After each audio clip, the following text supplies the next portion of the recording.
with my producer, Mike Korn.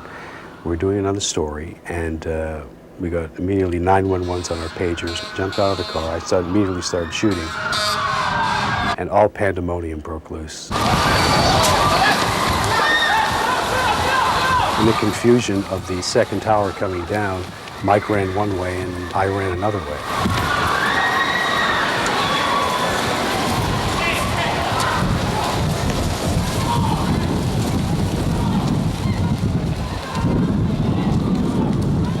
I thought that was it. There were people to my right who were banging on a building door, and which at the time was locked, which I said to myself, that's kind of strange. But eventually someone came and let them in, and I fortunately felt my way over there, found the door, opened it up, and was out of hell's arms for that moment.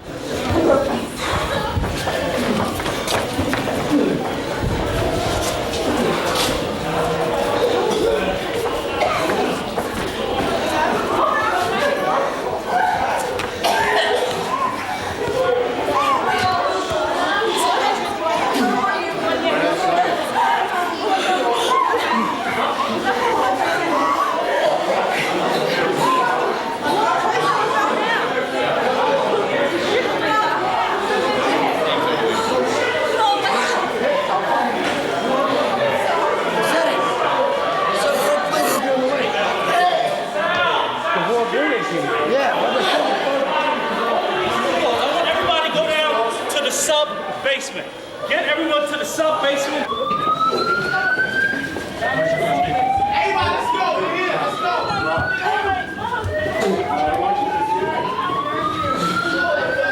I guess there must have been a couple of dozen people in there, holding each other, crying. I guess trying to figure out what the heck happened. Close that, close that. Keep your eye closed. Who needs a doctor? Who needs a doctor?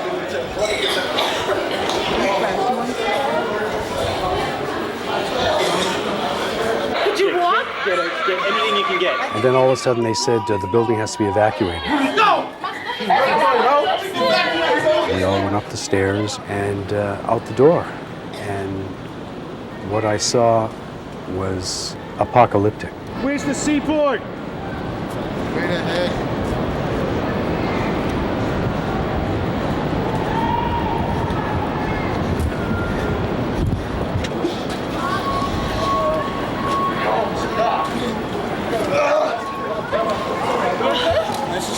Nice and slow. I had two very special tapes with me. I said, well, let's start walking back to the studio so they can put the show on the air. It is pretty scary while it's happening, but I have a camera and I have a job to do, and I do it to the best of my ability. I'm in the corridor of what appears to be a typical Iraqi home, but things are not as they appear. The U.S. military tells us that this is a former Ba'ath Party headquarters, and behind these doors, they believe, was a torture chamber. The chamber is made of concrete. It's not more than 700 square feet in size, and there's very little natural light. Walking in here made me think of a medieval dungeon. Dark, dirty, hidden, and as I would learn, potentially deadly. You're basically treated like an animal if you're in here, at the very least.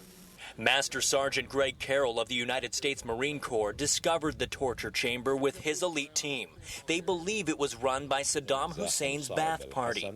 As U.S. forces first drove into this area, they saw smoke coming from the building. Whoever owned this building or operated out of it at the time that the Marines were coming through Nasiriyah set fire to this to cover up or hide or destroy something. Folders filled with passports and other documents fueled the flames, but there's evidence whoever set the fire was trying to hide much more. We were shown 3 tiny holding cells, only 4 feet by 4 feet wide, solid steel doors built to lock away whoever was unfortunate enough to be put inside. But the most disturbing part of our tour came when we were shown this, a car battery with wires attached. The U.S. military says the battery may have been used as a weapon of torture, a horrific device that could cause extreme pain or death during barbaric interrogations. Electric shock, something along those lines. But that's the only cell that we found anything like that in. It's difficult to imagine exactly what may have happened in here, but anyone who would have been destined for the torture chamber is surely grateful it has now been destroyed. And joining us now from Baghdad is reporter Paul Boyd. Paul, give us an update, please, on the security situation there. Well, Deborah, security is improving every day. Day by day, the U.S. military continues to work with local Iraqi forces and also the emerging Iraqi military that they're trying to train and make sure that things are as safe as possible. On a personal level, you know, just when I start to feel comfortable, I hear another explosion. That said, as you can see, I'm not wearing a flak jacket. I generally feel safe, and I think most people are continuing to feel a little bit better about the security situation here. I know when you were out and about, you ran across a demonstration today in Baghdad. What were the people protesting for? The people there were protesting their fear that America is moving into occupy Iraq. A lot of angry people, a lot of loud voices, but definitely nothing violent, and overall, they still appreciate what America's doing. And is day-to-day business life starting to come back to some sort of normalcy?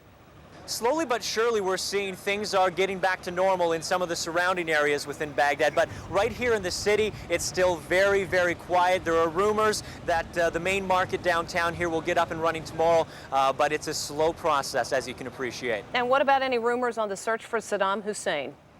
The rumors continue to swirl, but we do know that the Pentagon is putting out a cash reward, upwards of $200,000 for information leading to someone within the higher regime, and they're also hoping that people will come forward with information on weapons of mass destruction. This is a new initiative being announced today out of the Pentagon. We'll see if it turns up any leads, Deborah.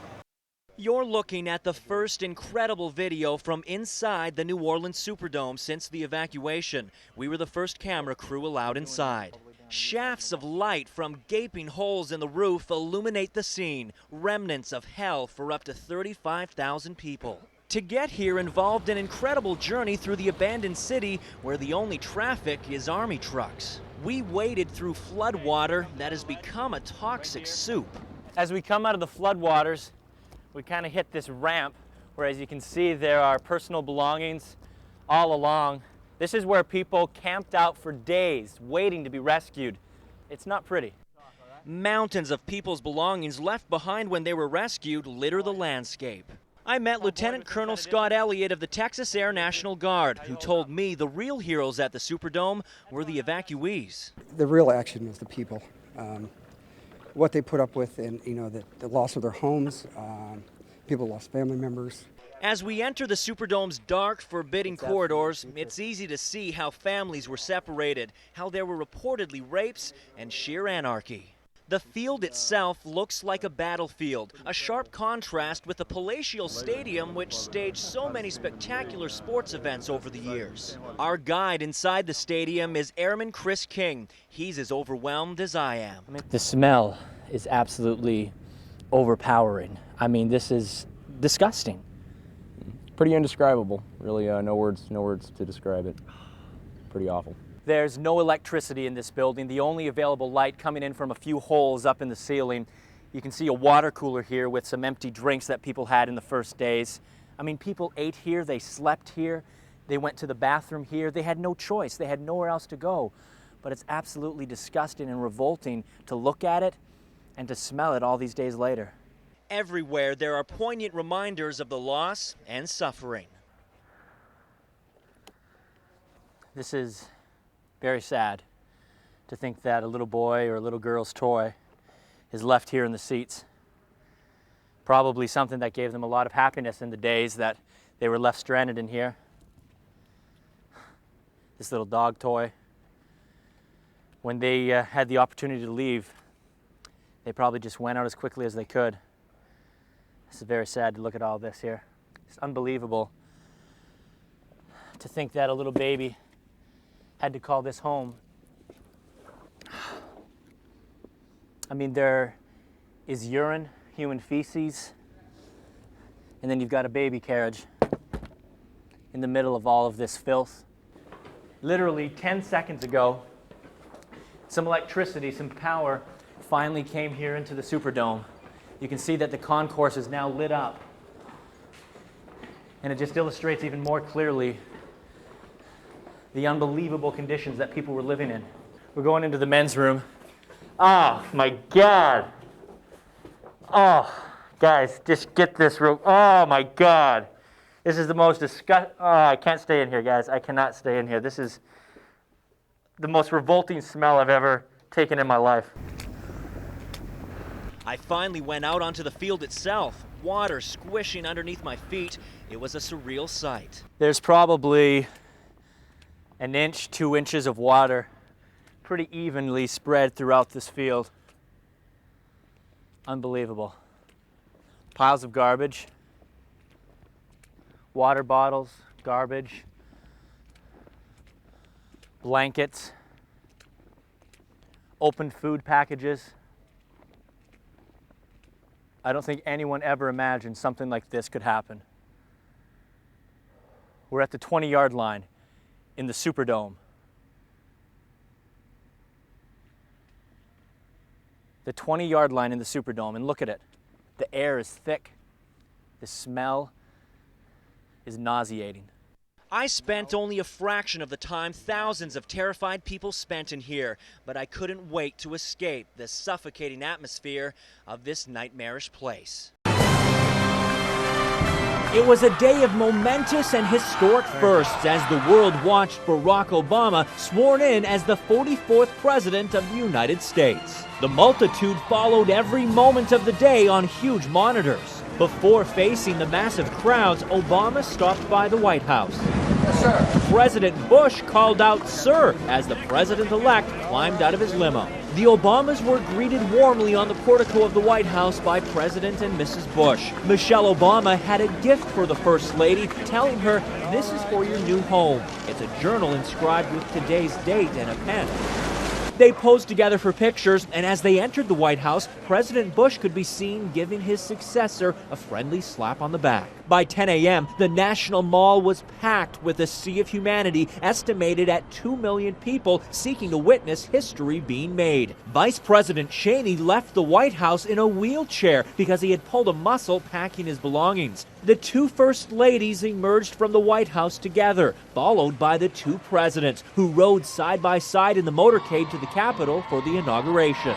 All along the route, the motorcade was greeted with waving flags, cheers, and salutes. The TV audience had an unusual glimpse behind the scenes inside the Capitol as former presidents prepared to take their seats. The first President Bush and Barbara Bush wore purple scarves to symbolize national unity, the combination of both red and blue. There were warm greetings behind the scenes between the Bushes and the Clintons.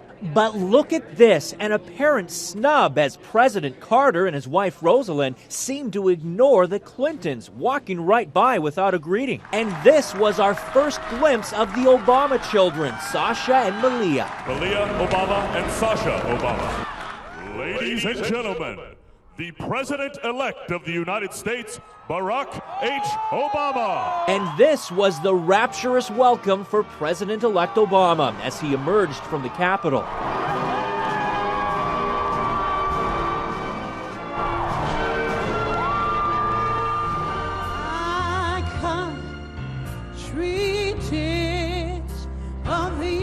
Aretha Franklin sang "My Country 'Tis of Thee" as the atmosphere of electric anticipation mounted among the crowds. The nation's first Catholic Vice President, Joe Biden, took his oath of office. That I will support and defend the Constitution of the United States. And then a moment to be etched in history. America's first black president took the solemn oath of office on the Bible held by Michelle that Lincoln used in his inauguration. There was a moment of nerves as the Chief Justice flubbed the words of the oath of office. I, Barack Hussein Obama, do solemnly swear that I will execute the office of President to the United States faithfully.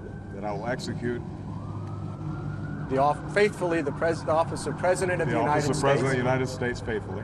and will, to the best of my ability, preserve, protect, and defend the Constitution of the United States. preserve, protect, and defend the Constitution of the United States. So help you God. So help me God. Congratulations, Mr. President.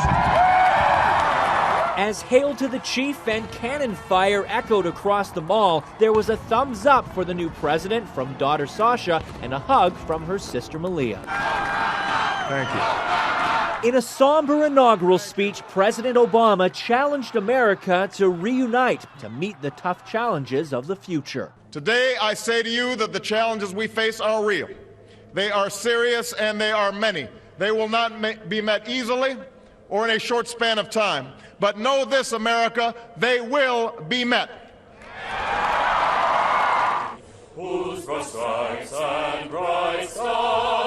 And the new president and first lady joined in a moving rendition of the national anthem.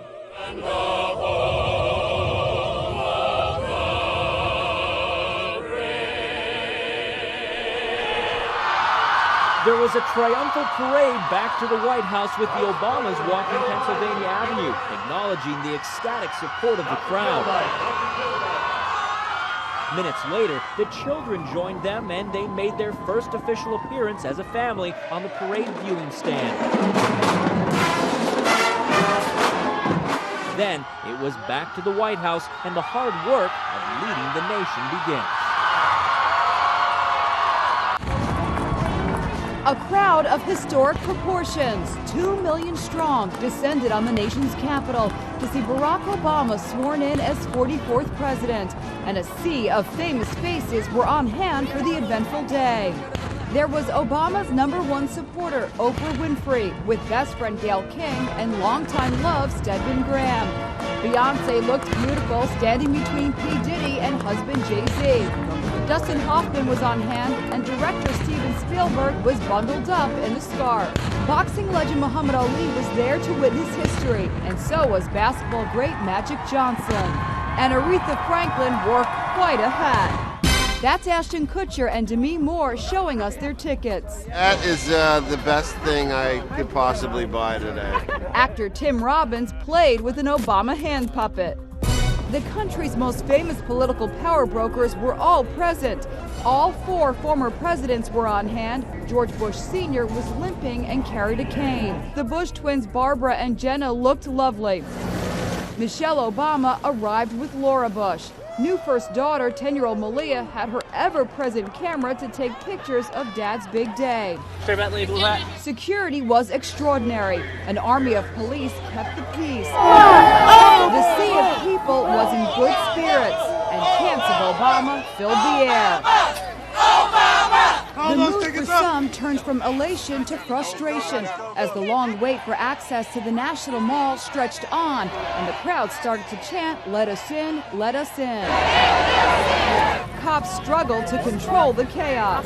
I will need to see your silver tickets in the air! This man gave up after waiting for 3 hours to get in. There were people pushing fences over and running over to the USS Grant statue, and people getting hurt and stuff. And this ticket holder was in tears. We work for a labor union and walking, and this is not right. Let's move it. April Woodard was in the thick of it. I think this is as close as I'm going to get. I'm supposed to be over there by the field, but right now they've blocked it off so we can't get any further. It took her nearly 3 hours to make her way 5 miles through the crowd.